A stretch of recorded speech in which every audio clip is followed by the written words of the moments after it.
जगन्नाथपुर पहुंचे हैं डीसी। मृतक बच्चों के परिवार की मदद की। परिवार 1-1 लाख रुपए का चेक दिया गया है परिवार को। मौके पर जगन्नाथपुर के विधायक भी मौजूद हैं। पुआल के ढेर में आग लगने से 4 बच्चों की जलकर दर्दनाक मौत हो गई थी। मामले में डीसी ने अधिकारियों के साथ पहुंचकर पीड़ित परिवार की मदद की है। घटना के बाद से इलाके में गम का माहौल बना हुआ है। ये 4 बच्चों का जो इतना दर्दनाक मौत जो हुआ है, जो घटना घटा है, ये बहुत दुख की बात है। इस तरह का घटना और कहीं ऐसा घटना ना हो। इतने छोटे छोटे बच्चों, 2 साल 3 साल का है, कोई 5 साल का है। ये जो है ना, बहुत पूरा राज्य में इस तरह का घटना हमको लगता है कि नहीं हुआ है। ये हमको लगता है पूरा प्रथम बार हुआ है इस राज्य के अंदर में इस तरह का, जो आग से पुअल में जो जल के राख कर गए। ये बहुत दुखद घटना है ये।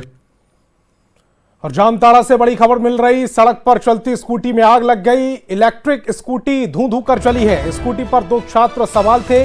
परीक्षा देकर ये सभी लौट रहे थे।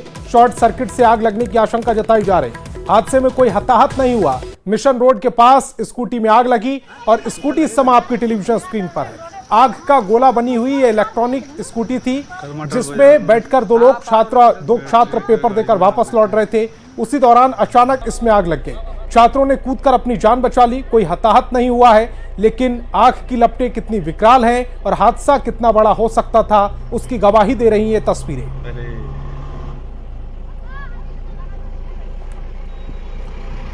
और जमशेदपुर से बड़ी खबर मिल रही है। चलती बाइक में आग लग गई है। आग लगने से बाइक जलकर खाक हो गई। बाइक सवार ने कूदकर जान बचाई है। सर्किट हाउस गोल चक्कर के पास यह पूरा हादसा हुआ। फायर ब्रिगेड ने आग पर काबू पाया। बिष्टुपुर थाना क्षेत्र में यह पूरी आग लगी। तस्वीरें फिलहाल आपकी टेलीविजन स्क्रीन पर है। धू धू कर जलती, दरअसल ये वो बाइक है जिस पर बैठकर एक व्यक्ति जा रहा था, लेकिन अचानक से बाइक में आग लग गई। उसके बाद जो बाइक सवार था उसने कूदकर अपनी जान बचाई है। बताया ये जा रहा है कि शॉर्ट सर्किट वो वजह हो सकती है जिससे इस पूरी बाइक में आग लगी हो। मिली नहीं, हम लोग राउंड में तो देख रहे हैं मोपेड है, पूरा जला हुआ है। और चालक बता रहा है कि पूरा का कारोबार करते थे, सोनारी से आ रहे थे, तो लगता है कि साइलेंसर से पूरा फट गया और कुछ आग लगी। और बात नहीं बता रहा है कि हम लोग हॉस्पिटल में खाने की कर रहे हैं। और झारखंड के चाईबासा में नक्सलियों के खिलाफ सुरक्षा बलों का एक्शन लगातार चल रहा है। इसी मकसद से जिले में ऑपरेशन डंप क्लीन चलाया जा रहा है। नक्सलियों के छुपाकर रखे गए हथियारों को हमारे जवान चुन चुन कर नष्ट करने में जुटे हैं और नक्सली भागे भागे फिर रहे हैं। देखिए हमारी खास रिपोर्ट।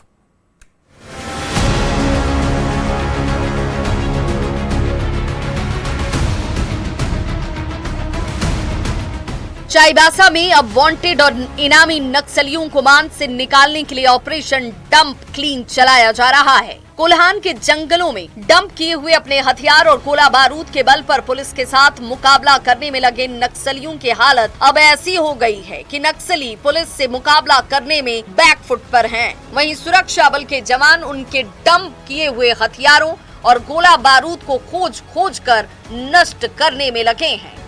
कोल्हान के घने जंगलों में कुख्यात नक्सली कमांडर मिसिर बेसरा, अनमोल असीम मंडल, अजय महतो, सगेन अंगरिया और जयकांत के जमे होने की सूचना के बाद इनके सफाई के लिए ऑपरेशन डंप चलाया जा रहा है। एक नजर ऑपरेशन डंप क्लीन पर। कोल्हान में नक्सल का काम तमाम करने की तैयारी। पिछले 60 दिनों के भीतर सुरक्षा बलों को मिली बड़ी कामयाबी। पुलिस से लूटे हुए 4 हथियार, 13,700 कंट्री मेड कारतूस बरामद किए गए। 40 आईईडी बम को बरामद करने में सफलता मिली। जंगली और पहाड़ी क्षेत्रों में छिपाकर रखे हुए हथियार पर शिकंजा कसा गया। गोला बारूद बरामद कर नष्ट किया गया। राशन और कपड़े पर भी पुलिस का पहरा नजर आ रहा है। 1 करोड़ का इनामी नक्सली का ये दस्ता झारखंड पुलिस और केंद्रीय बलों का प्राइम टारगेट है। इनके खात्मे के लिए पुलिस एक विशेष रणनीति के तहत काम कर रही है। झारखंड के डीजीपी अनुराग गुप्ता ने साफ और सख्त लहजे में कहा कि नक्सलियों को अब बख्शा नहीं जाएगा। आज की तारीख में जो बचे खुचे 10, 12, 15, 20, 25 जो भी नक्सली या सो कॉल्ड नक्सली डकैत जो कहिए जो बचे हुए हैं सरंडा में, उनकी इतनी हिम्मत नहीं है कि पुलिस से लड़ सके। वो एकदम कमजोर हो चुके हैं।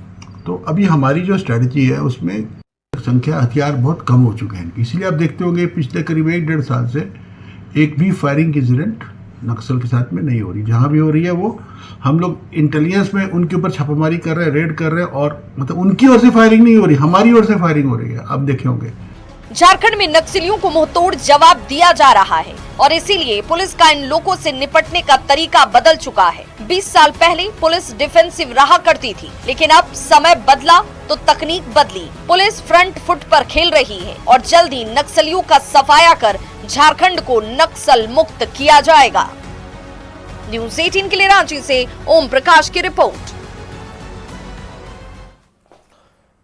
हजारीबाग में इस बार होली पर शराब की भरपूर बिक्री हुई। उत्पाद विभाग के मुताबिक जिले में कुल 67 विदेशी शराब दुकान संचालित है और इन 67 शराब की दुकानों में एक दिन में 5 करोड़ से ज्यादा की शराब की बिक्री हुई।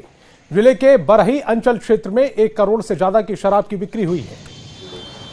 होली का शुष्क दिवस जो है 14 तारीख को था। उसके पूर्व जो है हमारे हजारीबाग अंचल अंतर्गत कुल बिक्री जो है 5,67,81,470 रुपए की बिक्री रही, जिसमें सबसे ज़्यादा बिक्री बरही अंचल से हुई है, जिसमें 1,16,38,980 रुपए की बिक्री है। उसके बाद फिर हमारे सदर नगर निगम अंचल अंतर्गत जो है 1,44,30,945 रुपए की बिक्री हुई है। हजारीबाग अंचल अंतर्गत जो है पूरा कुल 67 दुकानें हैं, कुछ विदेशी हैं, कुछ कंपोजिट और कुछ देसी शराब की दुकानें हैं।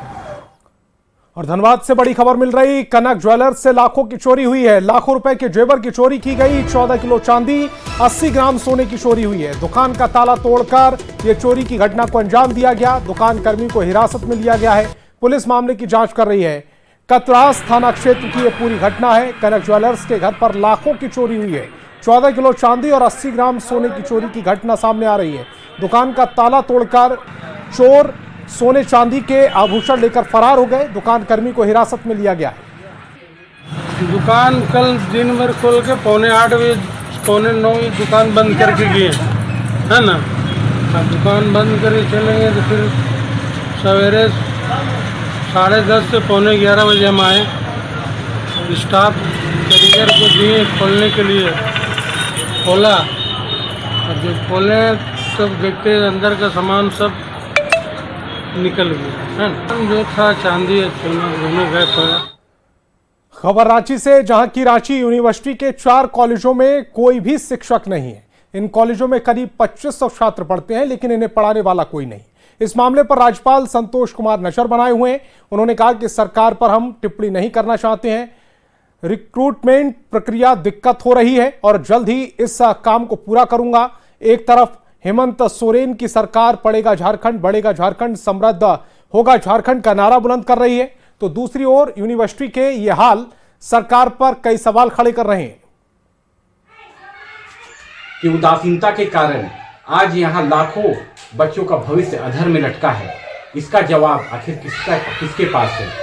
झारखंड हाईकोर्ट के फटकार के बाद भी यहाँ की जो सरकार है और जो शिक्षा विभाग के आला अधिकारी हैं, उनकी अभी तक कानों पर जू तक नहीं रेंगी है।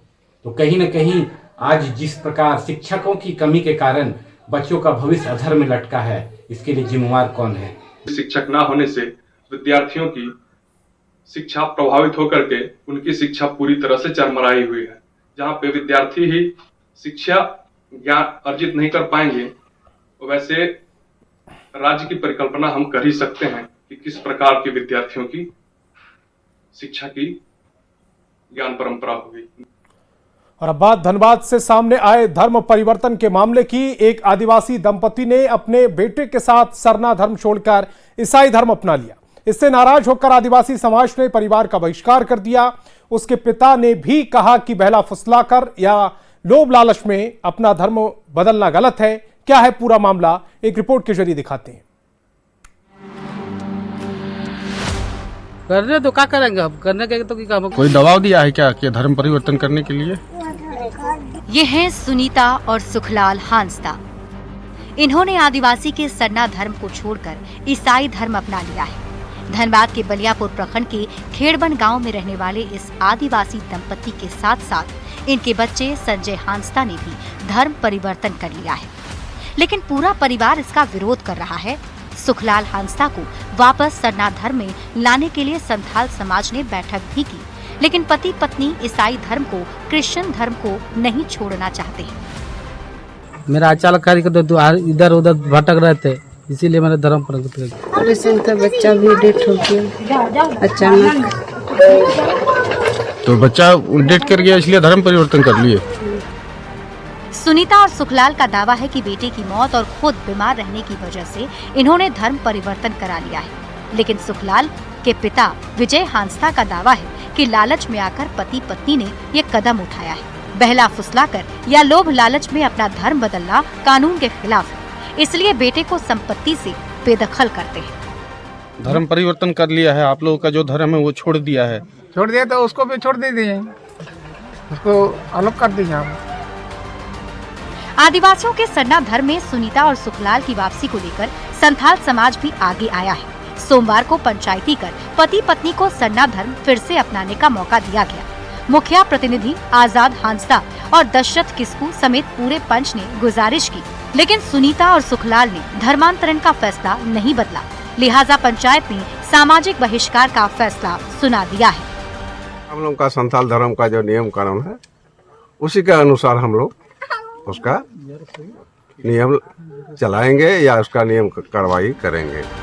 पंचों ने दलील दी है कि जबरन या लालच देकर किसी का धर्म परिवर्तन कराना गलत है। किसी भी मजहब या धर्म को जबरदस्ती बहला फुसलाकर या लोभ लालच देकर नहीं मनवाया जा सकता है। धनबाद संवाददाता संजय गुप्ता के साथ ब्यूरो रिपोर्ट न्यूज़ 18। गिरिडीह के घोड़थंबा में होली जुलूस के दौरान हिंसा हुई है, जिसके बाद पथराव और आगजनी के शिकार पीड़ितों से नेता प्रतिपक्ष बाबूलाल मरांडी ने मुलाकात की और घटना की पूरी जानकारी दी। पीड़ितों ने नेता प्रतिपक्ष को पूरी घटना के बारे में जानकारी दी। इस दौरान बाबूलाल ने हिंसा को जानबूझकर भड़काने की बात कही है। देख करके ऐसा लग रहा है या सुन करके ऐसा लग रहा है कि मानो पुलिस ने पहले से ही तय कर रखा था, यहाँ पर झंझट हो, यहाँ पर दंगा फसाद हो, मामला और आगे बढ़े।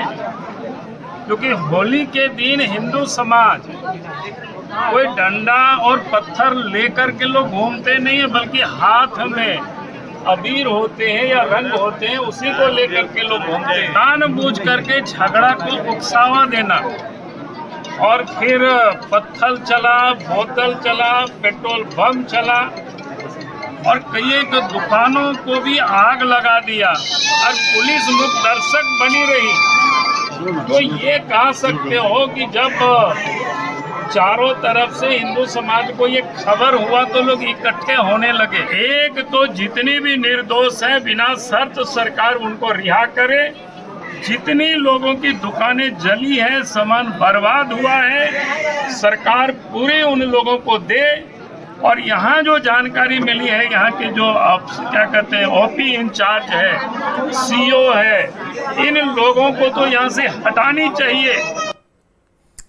झारखंड हाईकोर्ट ने बीजेपी के प्रदेश अध्यक्ष बाबूलाल मरांडी, रक्षा राज्य मंत्री संजय सेठ, राज्यसभा सांसद प्रदीप वर्मा, दीपक प्रकाश और धनबाद के सांसद ढुल्लू महतो समेत बीजेपी के 18 नेताओं को बड़ी राहत दी। कोर्ट ने पिछले साल अगस्त महीने में रांची में युवा आक्रोश रैली में पुलिस के साथ झड़प और उपद्रव के मामले में इन नेताओं के खिलाफ दर्ज एफआईआर निरस्त करने का आदेश दिया है।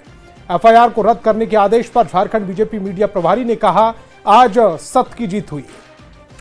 देखिए, इसे साफ हो गया है, अब स्पष्ट हो गया कि पुलिस जो है बिना तथ्य के, बिना कोई आरोप के, जानबूझ करके मनगणन तरीके से और एक कह सकते हैं कि पुलिस प्रशासन को अपना टूल्स बना करके और विशेष करके भारतीय जनता पार्टी के कार्यकर्ताओं को प्रताड़ित करने का काम करती है। और एक बार नहीं, अनेकों बार आपने देखा होगा, पिछले बार 5 साल में जो सरकार चली उसमें लगातार भारतीय जनता पार्टी के कार्यकर्ताओं ने सड़क से सदन तक आंदोलन किया और यह सरकार बार बार उसको षड्यंत्र के तहत, सुनियोजित षड्यंत्र के तहत एक तो लाठी बरसाए और आपने देखा होगा कितनी ज्यादतियां हुई और उसके बाद मुकदमे भी दर्ज होते थे। आज एक प्रकार से सत्य की जीत हुई है।